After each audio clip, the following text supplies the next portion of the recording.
C'est un New York pluvieux qui accueille la 5e édition de Wanted Design. Mais ce n'est pas la météo capricieuse qui va gâcher cet anniversaire. Le festival ambitionne cette année de devenir un événement majeur de la New York Design Week.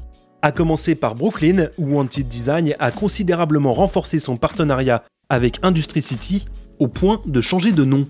On a décidé de grandir en nous appelant le IC Design Festival by Wanted Design.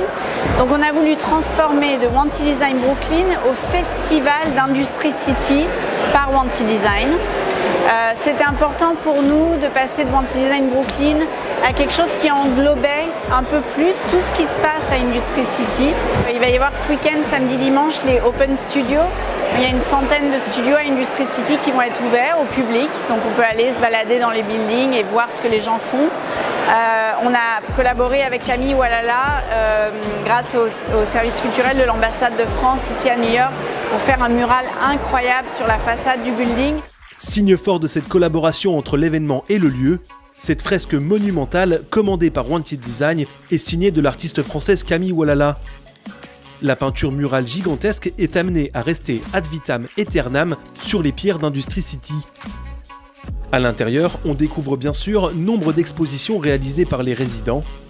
Une place importante a également été laissée à un collectif d'étudiants en provenance de diverses écoles du monde entier, dont la réflexion a porté sur les objets du futur.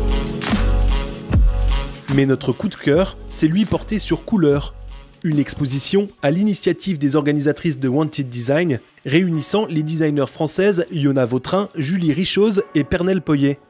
C'est vrai qu'il y avait une volonté de présenter un travail de designer au féminin.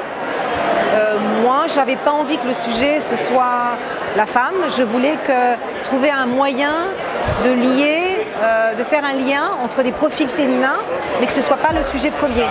Et en regardant les personnalités des designers que l'on suit toutes ces années depuis ici, que j'ai découvert beaucoup à la Villa Noailles, il y a une chose qui est apparue évidente, c'était l'approche de la couleur, la manière dont ces designers travaillaient la couleur, à quel moment elles intervenaient dans leur process, la manière dont la couleur était traitée suivant les matériaux et suivant leurs travaux avec le verre ou la céramique.